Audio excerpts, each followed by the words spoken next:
কাম কাজ নেই, টাকা পয়সাও নেই। পরশু দিন আবার কিস্তি হয়ে লইছে। আর কি করি? এখানে 3টি ছাগল দেখা যাচ্ছে, আশেপাশে লোকজনও তো নাই। এটা ছাগল যায় একটা নিয়ে সারি ছাগল দেবো। ছাগল পাইছে, আশেপাশে লোকজন নেই, একটা লোক আছে।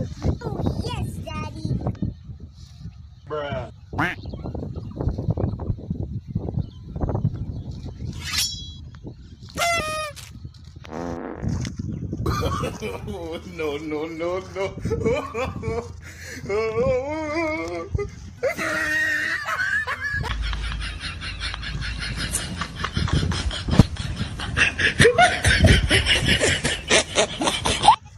Nope.